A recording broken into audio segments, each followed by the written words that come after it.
कि देश के प्रधानमंत्री हैं और उत्तर प्रदेश की जनता की तकलीफ़, उनकी मौत, उनकी बेबसी से इतना डिस्कनेक्ट हैं देश के प्रधानमंत्री कि आज बजाय वो हकीकत का इकरार करते और वो ये कहते कि उत्तर प्रदेश की सरकार और नरेंद्र मोदी की दिल्ली की सरकार कोविड के सेकेंड वेव में देश की जनता को उनकी जान बचाने के लिए हम नाकाम साबित हुए। तालिबान बजाय अपनी नाकामी को कबूल करने के, अपनी फेलियर्स को मानने के, प्रधानमंत्री ने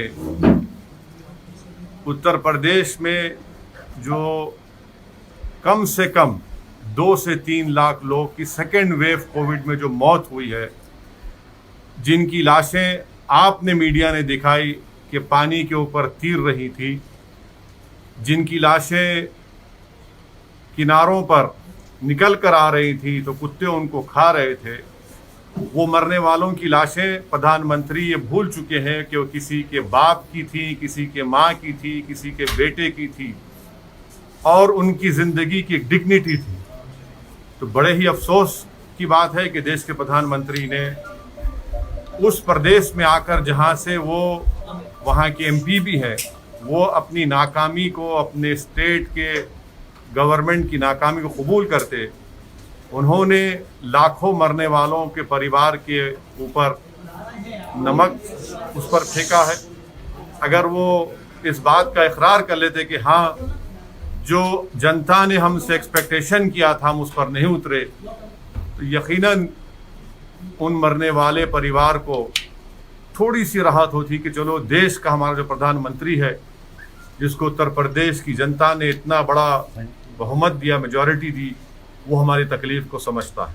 लखनऊ से स्टेशन में पकड़े थे लोग, लखनऊ से 2, उनको जमीयत उल हिंद ने सपोर्ट किया, लीगल सपोर्ट किया, क्या रिएक्शन? देखिए, आप और हम इंशाअल्लाह ताला नहीं मालूम कितनी जल्दी कोर्ट उसका फैसला करेगा, मगर अगर कल कोर्ट उनको अपने फैसले में उनको बेगुनाह करार देता है, तो क्या जो मीडिया और जो मीडिया के चैनल पर जाकर लोग बड़ी बड़ी बातें कर रहे हैं, क्या वो माफ़ी चाहेंगे?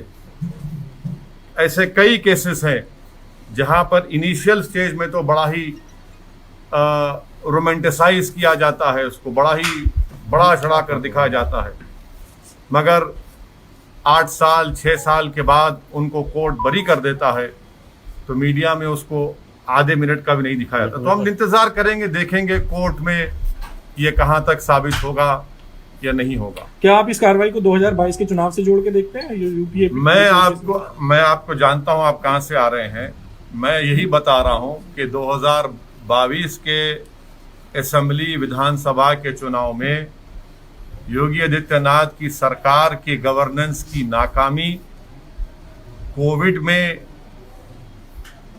उत्तर प्रदेश की जनता को यतीम और यसीर बनाकर छोड़ देना और इस बात का उनको एहसास दिला देना कि योगी आदित्यनाथ की सरकार तुम्हारे साथ नहीं खड़ी है और मिसगवर्नेंस इतना है कि जेल में जाकर किसी की हत्या की जाती है। मिसगवर्नेंस इतना है कि रूल ऑफ लॉ के बजाय रूल बाय गन का गवर्नेंस यहाँ पर चला है। लाखों करोड़ों की तादाद में उत्तर प्रदेश का नौजवान बेरोजगार हो चुका है। किसान परेशान है मोदी सरकार की किसान पॉलिसी के, उसमें आज भी आप देखते हैं कि महीनों हो चुके हैं किसान डटा हुआ है अपनी जगह पर।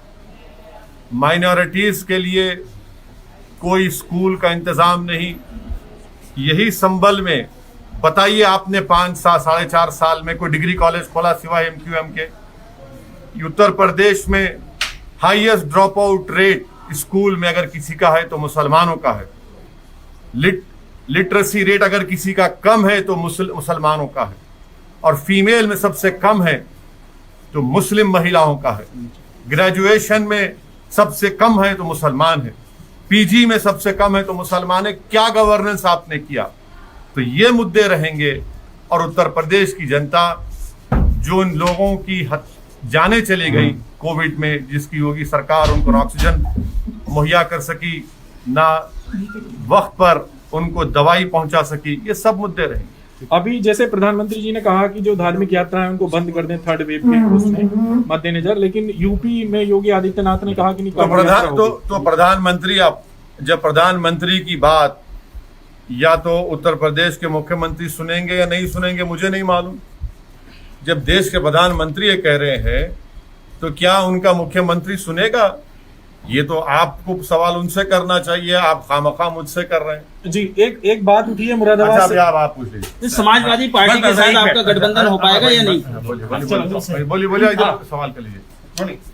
मेरे साथ मौजूद है असद। हाँ, बिल्कुल तैयारी करना है, और भारत का सबसे बड़ा प्रदेश है और बल्कि सबसे बड़ा है, और अगर आप इलेक्शन के दौरान कैंपेन नहीं कर पाएंगे तो अभी से हम कोशिश कर रहे हैं, और इंशाअल्लाह ताला हम उत्तर प्रदेश में हमारे संगठन को मजबूत करेंगे। पिछले असेंबली चुनाव से बनिस्बत हमारा संगठन 70 डिस्ट्रिक्ट्स में बहुत अच्छा है। बहुत से मेरे ख्याल से कम ऐसे 80 से 100 विधानसभा ऐसे हैं जहां पर हमारा कम से कम 70% बूथ पर MIM पार्टी का प्रेजेंस है, और हम कोशिश कर रहे हैं ओम प्रकाश राजभर साहब के साथ। लेकिन सर, इस सबके बीच में अगर हम बात करते हैं उत्तर प्रदेश की, तो पिछले विधानसभा चुनावों में आप लोगों की पार्टी चुनाव लड़ी थी, लेकिन उतना बेहतरीन प्रदर्शन नहीं था। इस बार क्या और भी छोटे दलों को, क्योंकि ओम प्रकाश राजभर की पार्टी के साथ में गठबंधन हो गया है, और भी छोटे दलों से बातचीत होगी क्या? उसमें आम आदमी पार्टी का भी नाम है, क्योंकि चर्चा बहुत सारी है। देखिए, मैंने तो जनाब ओम प्रकाश राजभर साहब की बात को रिटीरेट किया और फिर कर रहा हूं कि उन्होंने कहा कि हम दूसरे पॉलिटिकल पार्टी से अलायंस के लिए तैयार हैं। तो वो हमारे कन्वीनर हैं, वो बड़े हैं, वो इस सवाल का मुझसे बेहतर तरीके से जवाब दे पाएंगे। लेकिन सर, आज भी वो नजर नहीं आया, जबकि आप लोगों ने ना। देखिए, आज के प्रोग्राम में ये तय हुआ था कि हम आएंगे।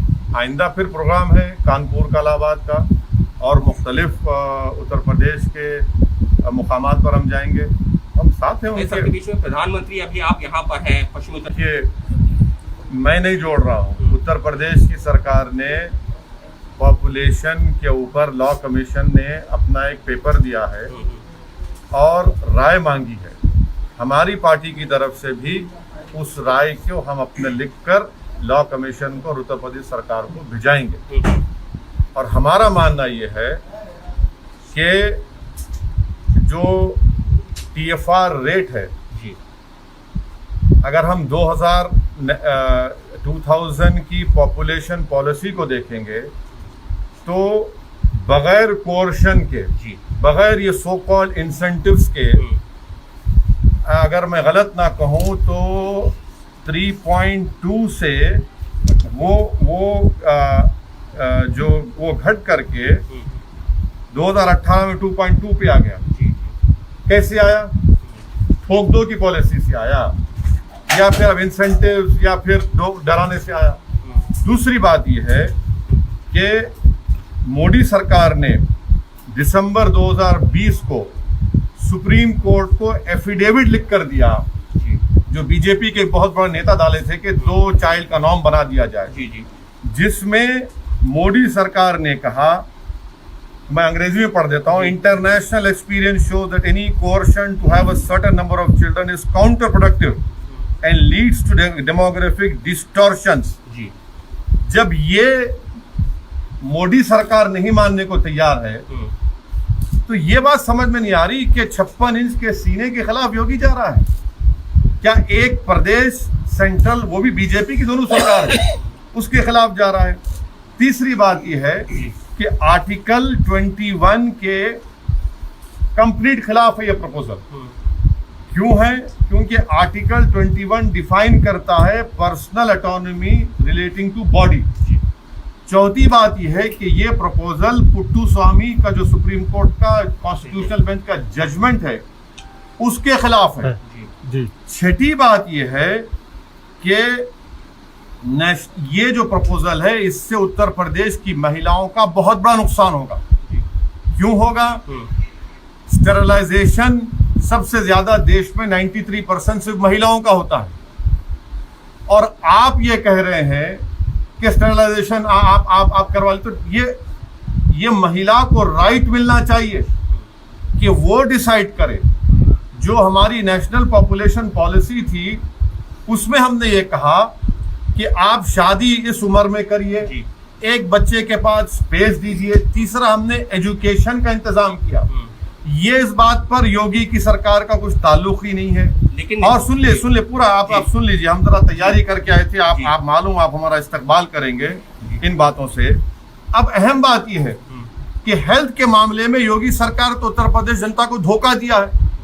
हम डेटा दे रहे हैं। मैं उत्तर प्रदेश के मुख्यमंत्री जो हर टीवी के इंटरव्यू में असदुद्दीन ओवैसी के मजनू बन चुके हैं और बार बार लैला को याद करते हैं, हमको ये बता दें कि रूरल उत्तर प्रदेश में जो शॉर्टफॉल है हेल्थ सब सेंटर्स का, क्या वो 40% नहीं है? रूरल उत्तर प्रदेश में जो पब्लिक हेल्थ PHCs है वो 49% का शॉर्टेज है नहीं है। कम्युनिटी हेल्थ सेंटर्स में 53% का शॉर्टफॉल है, और उस कम्युनिटी हेल्थ सेंटर्स में 84% स्पेशलिस्ट नहीं है। हम उत्तर प्रदेश के मुख्यमंत्री से पूछना चाह रहे हैं कि 22 नवंबर 2019 को लोकसभा में मोदी सरकार ने एक जवाब में कहा कि उत्तर प्रदेश में डॉक्टर पेशेंट का वर्स रेशियो है। क्या है वो?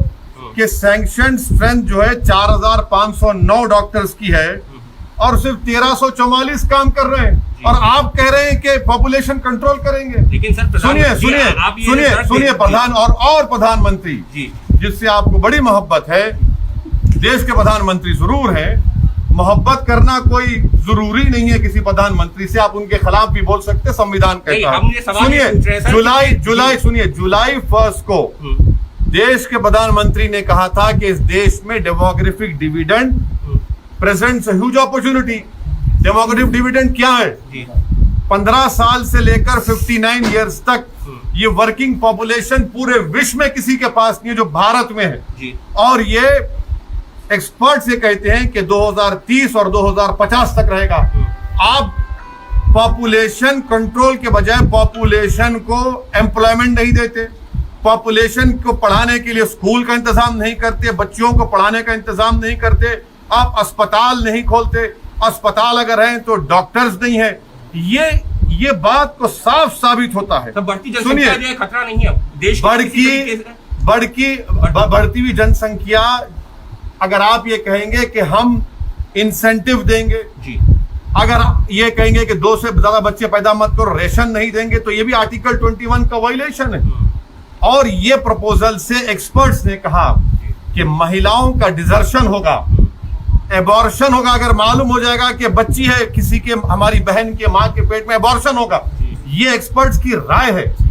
आपके पास डेमोग्राफिक डिविडेंड है, आप उसको देश को स्ट्रेंथन करने के लिए क्यों नहीं इस्तेमाल करें? पूरे विश्व में भारत में ही डेमोग्राफिक डिविडेंड है। आप सुनिए मेरी बात। नीतीश कुमार कह रहे हैं कि लोगों को जागरूक सुनिए पॉपुलेशन को, आप जो आपके पास एक ताकत है पॉपुलेशन, उसको स्ट्रेंथ बनाइए ना, आप कमजोरी बना रहे हैं। इसलिए बना रहे हैं कि आप 7 साल के अरसे में आपने नौकरियों का वादा किया था 15 लाख, वो झूठा साबित हुआ। आज उत्तर प्रदेश का नौजवान बेरोजगार उसका मुकद्दर बन गया। महिलाओं को आप पढ़ाने का इंतजाम नहीं करते, ये चीजें।